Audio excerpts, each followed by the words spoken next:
Study IQ IAS, अब तैयारी हुई affordable.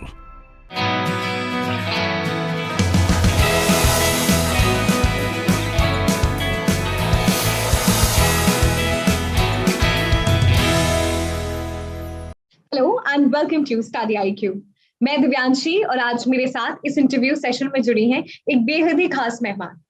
She has cleared her UPSC CSE 2021 examination with All India rank 415. But जो बहुत ही खास बात इनके बारे में है, she is just 22, the youngest IAS officer of batch 2021, and we are very glad to have Ms. Sulochana Meena with us. Congratulations, Sulochana, and this is an incredible achievement कि मात्र 22 साल के उम्र में अब आप IAS बन गई हैं। Thank you, Divyanshi, and thank you for having me here. Sulochana, how does it feel कि it's not just only an accomplishment जब आपका नाम final list में है, but also at 22, which is the youngest age one can accomplish or get this UPSC CSE result in their hand? Yeah, it feels really like I feel excited, but then I feel that now I have many responsibilities, and so now I'm okay, but before that बहुत hangover था starting में result के आने के बाद। तो सुलोचना, ये तो हमने बता दिया कि देश को एक नया अवसर मिलेगा जो बहुत ही कम उम्र का है, लेकिन थोड़ा सा उस अवसर के बारे में जानना चाहेंगे कि क्या उसकी जर्नी रही है, तो आप थोड़ा सा अपने बारे में बताएं। मेरी जर्नी काफी स्मूथ रही है, मैं ये कहूँगी। स्टार्टिंग से since childhood I was good in academics, मतलब तो अकेडमिक्स में जैसे मैंने 10th में भी टॉप किया था अपने स्कूल में, देन 12th में अच्छे परसेंट थे तो डिस्ट्रिक्ट में नाम था मेरिट में, एंड देन मैं दिल्ली यूनिवर्सिटी चली गई अपनी ग्रेजुएशन कंप्लीट करने के लिए। मैंने BSc बॉटनी ऑनर्स किया है मिरांडा हाउस कॉलेज से, जो भी एक प्रेस्टिजियस कॉलेज है इंडिया में। एंड उसके बाद मैंने प्रिपरेशन स्टार्ट कर दी थी सिविल सर्विसेज की, तो 2020 में मैंने ग्रेजुएट किया है। 2021 में मेरा एग्जाम प्रोसेस स्टार्ट हो गया था and 2022 I am an IAS। तो सुलोचना, आपने जैसे मेंशन किया कि जर्नी स्मूथ रही है, but you are always very clear कि कैसे एग्जामिनेशन को प्रोसीड करना है, because understanding about the examination is also very important. और बहुत ही यंग एज में to have that understanding is very incredible. तो आपको देखकर आज बहुत सारे Delhi University and other students are graduating, they will be inspired कि कैसे कॉलेज में रह के माइंडसेट क्लियर करना है, and then after once they graduate they can take an year gap and जो भी अक्वायर किया है knowledge about CSE apply in 1 year and reflect in the paper the next year. तो जो आपका प्रोसेस चेंज रहा है, मैं थोड़ा सा जानना चाहूंगी, बट उससे पहले जो ड्राइविंग फोर्स था कि क्यों IAS बनना है, वो आपके लिए क्या था? क्यों IAS बनना है, इसका मेरे लिए एक ही मोटिवेटिंग फैक्टर नहीं था, काफी सारे फैक्टर्स थे। और सबसे इम्पोर्टेंट तो मेरा यही था कि मैं खुद एक लड़की हूँ, बहुत पैट्रियार्कल सोसाइटी है हमारे साइड, और थोड़ा मतलब जो मेरा होम टाउन है वो भी इतना डेवलप्ड नहीं है, तो वहाँ पे मेरा बस स्टार्टिंग से ये था कि मुझे टॉप पे रहना है। Just because I am a girl, मैं सोसाइटी में या अपनी लाइफ में किसी भी चीज से पीछे नहीं हटना चाहती, बस इस बात के लिए कि मैं एक लड़की हूँ, या अगर कोई मुझसे कुछ छीन ले इसी बात के लिए कि मैं एक लड़की हूँ। तो हमेशा मुझे टॉप पे रहना पसंद था, और स्पेशली जब जब मैं सब लड़कों को बीट करती थी। और उसके बाद जब थोड़ी अच्छी अंडरस्टैंडिंग हुई, थोड़ा मेच्योर हुए, तो पता चला कि सिविल सर्विसेज ही एक ऐसी अपॉर्चुनिटी प्रोवाइड करती है जब आप यंगेस्ट एज में भी बहुत अच्छा काम कर सकते हो। और इसका फिर मेरे माइंड में ये क्लियर हो गया कॉलेज टाइम में कि मुझे सिविल सर्विसेज करना है। और फिर यही था कि मैं मास्टर्स के लिए भी इसीलिए नहीं गई, क्योंकि मुझे यंगेस्ट एज में जब मैं कर सकती हूँ वहीं से स्टार्ट करना था, ताकि लास्ट में भी हम टॉप तक पहुंच सकें। क्योंकि जब जागो तभी सवेरा, लेकिन अगर आपको पहले से आप क्लियर हैं अपने माइंड में कि हमें यही करना है, तो हमें पूरी एनर्जी उसी डायरेक्शन में डिवोट कर देनी चाहिए, ताकि, और मैं यही कहूंगी कि मेरे भी सिलेक्शन का एक रीजन यही है कि मैंने अपनी सारी एनर्जी बस एक ही डायरेक्शन में डिवोट की थी। मैंने ना मास्टर्स के लिए सोचा, मैंने ना किसी अदर जॉब के लिए सोचा, ओनली सिविल सर्विसेज, और आई थिंक उससे क्लियर भी हो गया। तो सुलोचना, मैं आपसे समझना चाहूंगी कि जब आप कॉलेज में थी तो how did you prepare yourself कि अब यही एग्जामिनेशन है, क्योंकि कॉलेज में कई बार होता है, बहुत सारे डिस्ट्रैक्शंस होते हैं, you get lot of opportunities, and also you were in Miranda House which is one of the most prestigious college of Delhi University. तो अपॉर्चुनिटीज में कोई कमी नहीं थी, but how to stay very very motivated, very very focused? Actually जैसे मैंने mention किया कि मैंने कॉलेज में ही डिस्कवर किया था कि मुझे ओनली सिविल सर्विसेज में ही जाना है, और वो मैंने सब चीज़ों को एक्सप्लोर करने के बाद किया था। वहाँ पे हमारे कॉलेज में ड्रामा सोसाइटीज थी, बहुत सारी सोसाइटीज थी। मैंने काफी सारी सोसाइटीज ज्वाइन की, देखा मेरा इंटरेस्ट किसमें है। मैंने एनएसएस ज्वाइन किया हुआ था, और उसमें हम स्लम किड्स को पढ़ाने जाते थे, प्लांटेशन ड्राइव्स होती थी। और फिर जब मैंने यूनियन ज्वाइन की तो अथॉरिटी भी आ गई, लीडरशिप स्किल्स जो डेवलप करनी होती है कि बाकी वॉलंटियर्स से आपको कैसे काम करवाना है, सबसे ज्यादा आउटपुट किस चीज से आ सकता है, टीम वर्क क्या होता है। ये सब चीजें सीखने के बाद और जो भी ग्राउंड लेवल पे प्रॉब्लम्स देखने के बाद, पर्टिकुलरली एनवायरनमेंट की और जो स्लम किड्स थे, जो बच्चों की प्रॉब्लम्स होती है, क्योंकि हमने एक ऑर्फनेज भी अडॉप्ट किया हुआ था, तो इससे मुझे काफी हद तक ये क्लियर हो गया था कि मुझे इसी फील्ड में जाना है। बिकॉज एक सोशल सर्विस करके मुझे सेटिस्फेक्शन मिलता है, लेकिन उसके साथ मुझे अथॉरिटी भी चाहिए और लीडरशिप स्किल्स मेरे पास थी, और ऐसा मुझे टीचर्स ने मोटिवेट भी किया कि तुम काफी अच्छा काम कर रहे हो, ये कर रहे हो। तो उससे मुझे काफी हद तक ये कॉन्फिडेंस आ गया था कि मैं ये कर सकती हूँ, और मैं कभी लाइफ में इस चीज से बोर नहीं होंगी अगर मैं सिविल सर्विसेज में गई और आईएएस बन गई तो। और फिर उसके बाद अकेडमिक्स में भी मैं अच्छी थी, तो मैंने सोचा एक ट्राई तो इसमें बनता ही है। एक क्या मतलब ये था कि इसी को करना है। पर हाँ, मैंने अपने आप को 2 to 3 अटेम्प्ट दे रखे थे कि ज्यादा भी इसके पीछे मुझे ऐसा मतलब ब्लाइंडली नहीं भागना है कि ओनली सिविल सर्विसेज।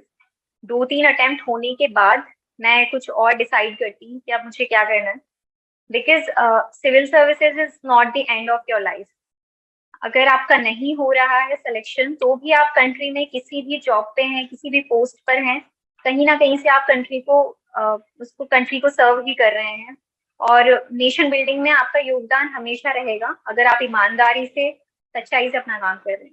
सुलोचना, काफी सारी इंपॉर्टेंट क्वालिटीज आपने भी बताई, एंड आई एम श्योर जो ऑफिसर लाइक क्वालिटीज हम कहते हैं, the most important leadership that has been always into you. But examination की जब हम प्रिपरेशन करते हैं, तो आपका पहला कदम क्या था एग्जामिनेशन के लिए? कैसे समझा एग्जामिनेशन में क्या क्या रिक्वायरमेंट्स है? बिकॉज एग्जामिनेशन को अगर आप अच्छे से समझ लें, सिलेबस समझ लें, तो वो आधा काम, it's almost the half work done.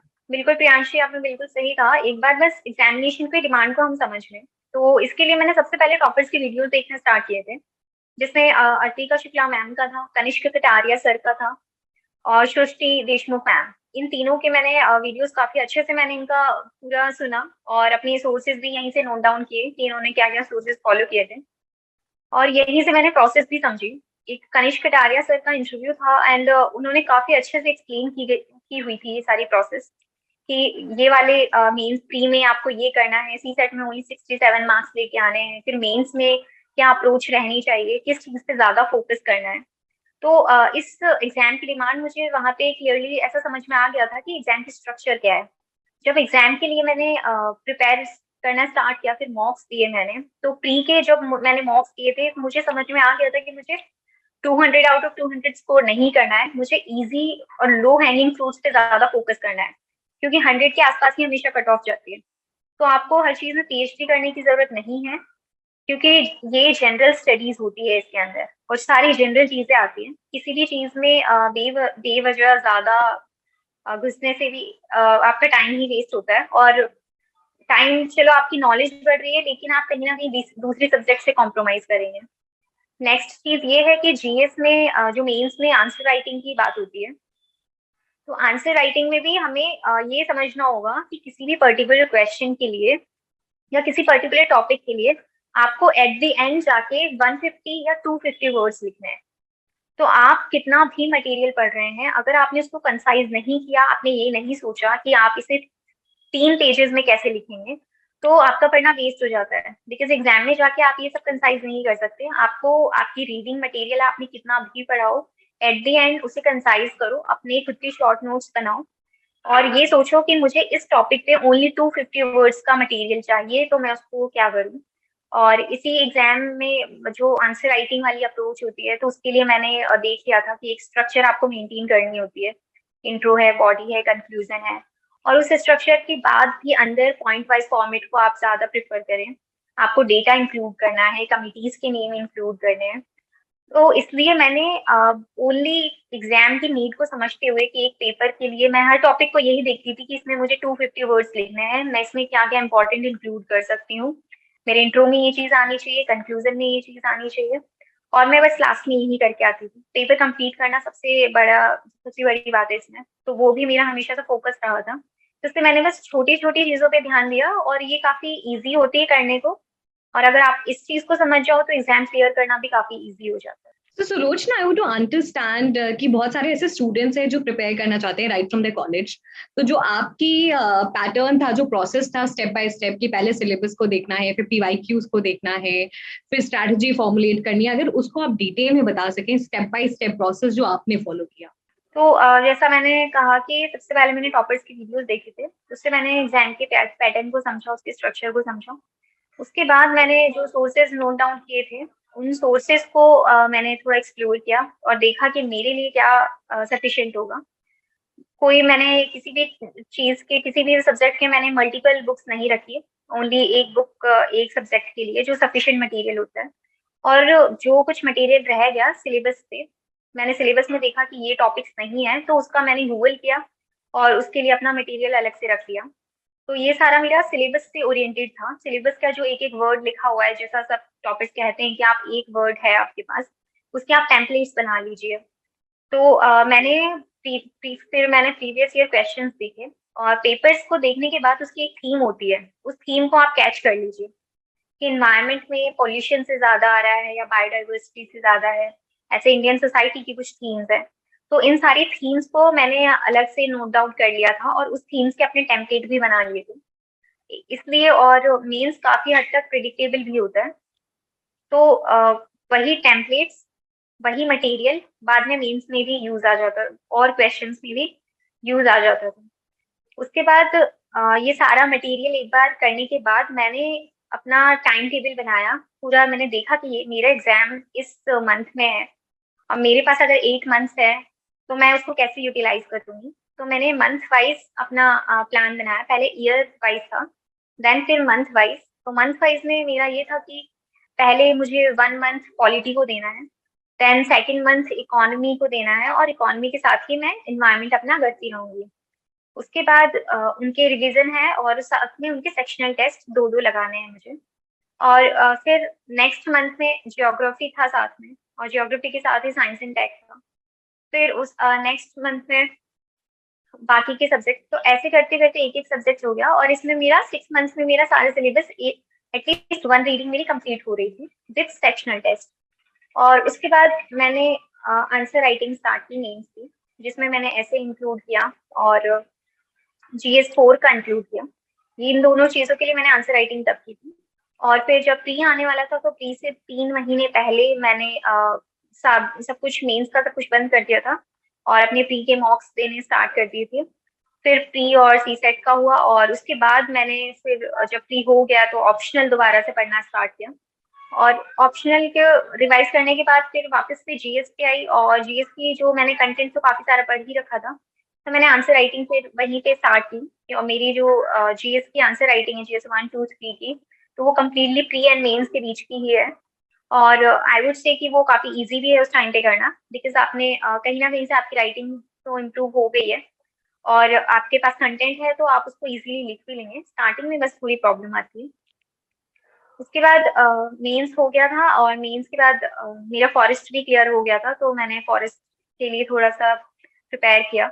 लेकिन काफी मन नहीं कर रहा था, बिकॉज उसमें 2 ऑप्शनल थे और काफी अलग था, तो मैंने उसको ऐसे ड्रॉप कर दिया आइडिया। और लेकिन उस टाइम पे मैंने कुछ खास पढ़ा नहीं था। फिर दोबारा से मैंने अपने ऑप्शनल को, मैंने सोचा कि अगर नेक्स्ट ईयर भी मुझे अपेयर करना हुआ, तो मेरी जो कुछ भी कमियां रह गई है, तो मैंने उसको अच्छे से किया ऑप्शनल को वापस से। And then I was waiting for result आ गया, and then I started preparing for interview. तो इंटरव्यू के लिए टोटली मैंने मेंस के रिजल्ट के बाद ही प्रिपेयर किया है। उसके लिए आप इजीली बाद में प्रिपेयर कर सकते हैं, आपके पास सफिशिएंट कंटेंट होता है, ओनली आपको वैल्यू एडिशन करना होता है। सो सुलोचना, आपने जो स्केड्यूल होना चाहिए मंथ वाइज उसको तो बता दिया, लेकिन एक जो इम्पोर्टेंट क्वेश्चन आ जाता है कि करंट अफेयर्स कब से करना है, न्यूज़पेपर कैसे करना है, और करंट अफेयर्स को एक्चुअली जो स्टैटिक पोर्शन है उसके साथ सब्सटैंशिएट कैसे करना है। और हमेशा थोड़ा सा एक रेजिस्टेंस होता है कि अखबार पढ़ना है, it's in itself a lengthy process? Actually I would say कि न्यूज़पेपर पढ़ना तो मस्ट है इसमें, आप उसको स्किप नहीं कर सकते हैं। तो आप न्यूज़पेपर पढ़ना स्टार्ट कर दीजिए जब भी आपकी प्रिपरेशन आपने सोच लिया है, माइंड में क्लियर हो कि अब जैसे स्टार्ट करना है तो कॉलेज के एंड में जब भी आपका एग्जाम है उससे 1.5 साल पहले तक के इंटरव्यू तक के करंट अफेयर्स आपके क्लियर होने चाहिए। तो उसके लिए आप मैगजीन्स फॉलो कर सकते हैं, जो मंथली मैगजीन आती है। मैंने इनसाइट्स की फॉलो की थी, ऐसे इनसाइट्स की तरह ऐसे विजन की भी आती है, ओनली आईएच है। काफी सारे ऐसे प्लेटफॉर्म्स है जो अपनी मंथली मैगजीन्स निकालते हैं, आपको जिसकी पसंद आती है आप उसकी फॉलो कर सकते हैं। फिर आप जब से स्टार्ट करें, एटलीस्ट आपको आइडियल टाइम 1.5 ईयर है, लेकिन आप 1 साल पहले भी स्टार्ट कर रहे हैं तो तभी से आप न्यूज़पेपर स्टार्ट कर दीजिए। न्यूज़पेपर पढ़ने में आपको स्टार्टिंग में अराउंड 2 आवर्स लग सकते हैं। स्टार्टिंग में आपको एडिटोरियल्स पे भी अच्छे से फोकस करना है। एडिटोरियल्स में करंट वाला तो अच्छा होता है ये पार्ट, और उसमें वो पास्ट मतलब जो उसकी हिस्ट्री रही है उस टॉपिक की उससे भी रिलेट करके बताते हैं। तो आपको स्टार्टिंग में अच्छे से फोकस करके ही करंट अफेयर्स और न्यूज़पेपर पढ़ना चाहिए। बाद में धीरे धीरे आपका टाइम रिड्यूस होता जाएगा। जैसे जैसे आप समझते जाएंगे आप उस प्रोसेस में आ जाएंगे कि ओके ये न्यूज़ चलती आ रही है, तो आपको रिपीटेड मटेरियल पढ़ने की जरूरत नहीं रहेगी। इवन आप एडिटोरियल्स भी स्किप कर सकते हैं। तो और पहले से यही है कि आप सिलेबस को एक बार अच्छे से देख लें तो आपको समझ में आ जाएगा कि क्या रिलेवेंट है क्या नहीं है। फिर भी स्टार्टिंग में इतना नहीं आता है तो आप स्पोर्ट्स का सेक्शन स्किप कर सकते हैं, पॉलिटिकल न्यूज़ सारी स्किप कर सकते हैं। जो रीजनल न्यूज़ आती है उसमें भी आप बहुत सारी चीज़ें स्किप कर ही सकते हैं। जो पढ़ने का कंटेंट होता है वो हार्डली 2 से 3 पेजेस में ही होता है पूरे न्यूज़पेपर में, तो आप उस पे फोकस करें। इसके अंदर मैंने द हिंदू जैसे फॉलो किया था, तो द हिंदू के अंदर एक पेज आता है टेक्स्ट एंड कॉन्टेक्स्ट, वो यूपीएससी के लिए काफी इंपॉर्टेंट है, उस पेज को करना है। और ऐसे ही इंडियन एक्सप्रेस में एक्सप्लेन करके एक पेज आता है, तो ये दोनों पेजेस बहुत इंपॉर्टेंट है। इसमें एडिटोरियल्स नहीं होते हैं, लेकिन जो भी करंट में चल रहा होता है कोई टॉपिक उसके बारे में बहुत कॉम्प्रहेंसिवली उन्होंने सारी चीजें दी होती है। तो आप इन 2 पेजेस को तो न्यूज़पेपर में आपको करना ही है। बाकी न्यूज़पेपर आप चाहें तो स्किप कर सकते हैं, लेकिन इनिशियली 2 मंथ्स तो आपको स्किप नहीं करना चाहिए बाकी चीजें। फिर उसके बाद आप उस फ्लो में आ जाते हैं और न्यूज़पेपर को करते रहते हैं। अब न्यूज़पेपर तो आप साथ कर ही रहे हैं, उसके साथ आप किसी एक चीज को, किसी एक यूट्यूब चैनल को फॉलो कर सकते हैं। जैसे मैंने 2 चैनल फॉलो कर रखे थे। एक हर्षित द्विवेदी चैनल है, उनका डेली वन लाइनर में आता है, और इस ऐसे ही एक ओनली आईएएस का चैनल है, तो उसमें भी डेली की करंट अफेयर्स की डेली की न्यूज़पेपर की जो भी प्रीलिम्स बूस्टर टाइप है ऐसी वीडियोस आती हैं। इन दोनों में से आप किसी की एक चीज को फॉलो कर सकते हैं। साथ में आपकी मंथली मैगजीन को फॉलो कर सकते हैं, जो कि मैंने आप बता दिया आपको कि कोई भी मंथली मैगजीन आप फॉलो कर लीजिए, वो मंथ एंड में आती है, तो आप उससे आपका करंट अफेयर्स रिवाइज हो जाएगा। ऐसा नहीं होगा कि आपने एक बार न्यूज़पेपर में पढ़ा है और आप भूल गए। और बाकी आप ऐसे ही ट्रिवियल कभी कभी वीडियो सुन सकते हैं, जैसे कि स्टडी आईक्यू अपने आप में खुद एक बहुत बड़ा प्लेटफॉर्म है। इस पे भी कई बार बहुत इंटरेस्टिंग टॉपिक्स के वो थंबनेल देखकर ही ऐसा लगता है कि हाँ मुझे ये बात सुननी है, तो आप ऐसी वीडियोस भी देख सकते हैं। और इससे आपके लिए ये आपको मेंस में काफी हेल्प करेगा, बिकॉज इससे आपको काफी सारे एग्जाम्पल्स मिल जाते हैं, डेटा मिल जाता है टू राइट। तो आप यूट्यूब चैनल्स को भी ऐसे यूज कर सकते हैं, न्यूज़पेपर हो गए और मैगजीन हो गई, इन तीनों सोर्सेज से आप करंट अफेयर्स अच्छे से कर सकते हैं। So, सुलोचना, जब स्टार्टिंग में न्यूज़पेपर स्टूडेंट्स पढ़ते, definitely it's one of the most important part of your preparation, but starting में बहुत कुछ समझ में नहीं आता बिकॉज उनके बेसिक नहीं क्लियर रहते हैं, तो फिर ऐसी सिचुएशन में उनके लिए क्या सोल्यूशन है? ओके, सो स्टार्टिंग में मुझे भी काफी प्रॉब्लम आती थी, और इसके 2 रीजंस होते हैं। फर्स्ट कि आप कभी न्यूज से कनेक्ट नहीं रहे, और सेकंड इंग्लिश इतनी अच्छी नहीं होती है जितनी न्यूज़पेपर्स में दी होती है। तो फर्स्ट मैंने यही किया कि जो न्यूज़पेपर थे उसमें जो भी मुझे समझ में नहीं आते थे वर्ड्स, मैं उसके अलग से पेपर में लिखती थी कि ये वर्ड है और इसका ये हिंदी मीनिंग होता है। तो पहले अपनी वोकैब डेवलप कर ले, जो जिसमें आपको 1 महीना, हार्डली 1 महीना लगेगा, और उसके बाद तो काफी फ्लुएंट हो जाएंगे आप, बिकॉज न्यूज़पेपर की जो वोकैब होती है वो उनकी अपनी अलग ही होती है, और इसी का रिपीटेड यूज होता है उस वोकैब का। एक बार डेवलप हो गई तो आपको ईजी रहेगा। और स्टार्टिंग में इनिशियली तो थोड़ा प्रॉब्लम आता है, बिकॉज हम कभी न्यूज से अगर कनेक्ट नहीं रहे आप, तो आपको थोड़े सी प्रॉब्लम आ सकती है। लेकिन उस टाइम पे आपको बस पढ़ना है, यही समझना है। और अगर आपको न्यूज़पेपर समझ नहीं आ रहा है तो आप किसी भी चैनल से current affairs, daily newspaper analysis ऐसा कुछ सुन सकते हैं। पहले उसे सुन लें और उसके बाद आप न्यूज़पेपर पढ़ें तो आपको कॉन्टेक्स्ट भी समझ में आएगा और न्यूज़पेपर पढ़ने में आपको काफ़ी ईज़ीनेस भी फ़ील होगी। जैसे आपने कहा कोई वीडियो देख लें, तो क्या video video is a substitute to reading a newspaper, या फिर न्यूज़पेपर रीड करने से पहले आप वीडियो देख लें? नहीं, मैं बिल्कुल नहीं कहूँगी कि वीडियो कोई सब्स्टिट्यूट है। ये एक एडिशन, वैल्यू एडिशन टाइप होना चाहिए। बिकॉज़ जो रीडर है, जो वहाँ पे वीडियो में आपको पढ़ा रहे हैं, वो काफ़ी टाइम से, इसी 4-5 साल से तो मिनिमम वो कर ही रहे हैं इस काम को, तो वो न्यूज़ में कनेक्ट रहते हैं और जब वो बता रहे हैं आपको कोई न्यूज़, तो वो आपको साथ में कोई और एग्ज़ाम्पल भी दे सकते हैं। और ये जो बात है कि आपको वीडियो सुननी चाहिए, तो ये बस मैं स्टार्टिंग के 1 मंथ के लिए आपको कहूँगी, अगर आपको प्रॉब्लम आ रही है, तो आप पहले एक बार वीडियो को सुन लें और उसके बाद आप न्यूज़पेपर पढ़ें, पूरा का पूरा एडिटोरियल खुद से पढ़ें और फिर समझें कि जो रीडर ने, जो टीचर ने पढ़ाया है और जो आपने इंटरप्रेट किया है, उसमें कितने डिफरेंसेस हैं, आप कितने नए डायमेंशंस उसमें ढूँढ पा रहे हैं। और लेकिन वीडियो देखना कोई सब्स्टिट्यूट नहीं है, न्यूज़पेपर आपको खुद पढ़ना चाहिए। तो सुलोचना, ये तो हमने बात कर ली और इम्पोर्टेंट पॉइंट से बात की, एंड डेफिनेटली जो भी कॉलेज स्टूडेंट्स हैं उनको एक टाइमलाइन आपका फॉलो कर सकते हैं। थोड़ा सा इंटरव्यू के बारे में बात करना चाहूंगी, because you are very young candidate for the UPSC board. How was your interview experience? My interview experience, it was really pleasant. मेरा टीसी आनंद सर का बोर्ड था एंड जैसा सब कहते हैं बहुत चार्मिंग और हैप्पी हैप्पी रहते हैं, तो ही वाज स्माइलिंग। जब मैं एंटर किया मैंने तो स्माइल ही कर रहे थे। मैं काफ़ी नर्वस हो गई थी स्टार्टिंग में, तो I forgot to greet them. मैंने गुड मॉर्निंग कुछ नहीं बोला एंड सो सारे मेंबर्स कंटिन्यूअसली मुझे स्टेयर कर रहे थे। देन आई फेल्ट कि समथिंग इज मिसिंग, तो मैंने उन्हें ग्रीट किया एंड देन उन्होंने मुझे बैठने को कहा, मैं बैठ गई।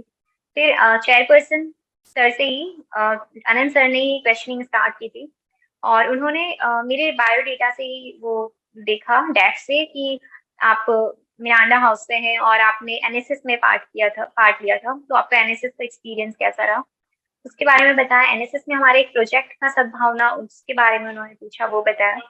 देन उन्होंने पास कर दिए थे क्वेश्चंस, तो फिर एक-एक करके एक-एक मेंबर ने पूछा। देयर वाज़ वन मेंबर, तो शायद उन्हें यही काम दिया होगा कि रोस्ट करना है, तो ही ट्राइड टू ग्रिल और उन्होंने स्टार्टिंग में बस उनका यही था कि I don't think you are an honest person because since 10th you are studying science and then suddenly you got interest in sociology, which was my optional. And at the end, he said, ki, however, that is just my observation. So I did not justify this. I just said, oh, okay, sir. I think कि वो उस time drill करना चाहते थे, काफ़ी pressure में लाना चाहते थे मुझे, बट मुझे इतना समझ में आ गया था कि इफ ही रियली थिंक्स कि I am not an honest person, तो he would not tell me in front of me. तो मेरा माइंडसेट ऐसा था कि वो बस मुझे ग्रिल करने के लिए कह रहे हैं, इसलिए मुझे ज़्यादा कॉन्फिडेंस आ गया था कि ये मुझे अच्छे से परख रहे हैं एटलीस्ट। इसलिए फिर उन्होंने जो भी क्वेश्चन किए वो मैंने काफ़ी अच्छे से आंसर किए थे और काफ़ी, मैं कहती हूँ, मैं कहूँगी कि मैंने काफ़ी लेंथी आंसर्स भी किए उन्हें। बट वो आपकी बात बहुत ध्यान से सुनते हैं, चुपचाप सुनते हैं, वो आपको बिल्कुल भी इंटरप्ट नहीं करते हैं। आप जितना आंसर दोगे वो उतना सुन लेंगे। लेकिन आपको खुद को एक लिमिट रखनी चाहिए ताकि सामने वाला मेंबर बोर ना हो और उसने जो क्वेश्चन पूछा है बस उसी के कॉन्टेक्स्ट में आप आंसर दें। फिर एक मैम थी, she was also very sweet, smile कर रही थी, उन्होंने बहुत प्यार से क्वेश्चन पूछे। और ऐसे फिर लास्ट मेंबर थे, उन्होंने मुझसे कोल, बायो एनर्जी, इन सब चीज़ों पे क्वेश्चंस किए थे। और तो ओवरऑल मेरा एक्सपीरियंस काफ़ी अच्छा रहा। आई गॉट 171 और जो कि एक अच्छा स्कोर ही माना जाता है एंड सो मेरा एक्सपीरियंस काफ़ी अच्छा रहा।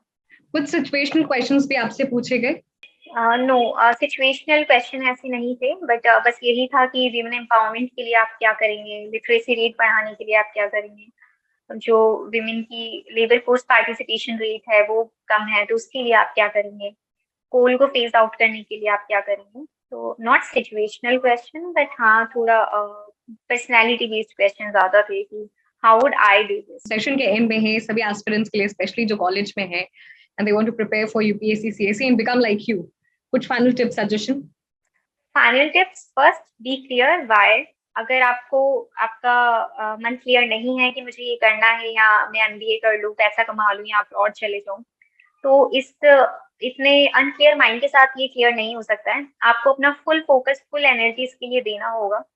और ये मैंने देखा है कि इवन जॉब के साथ भी एस्पिरेंट्स को बहुत ज़्यादा टाइम लग जाता है बिकॉज़ उनका फुल फोकस नहीं होता है।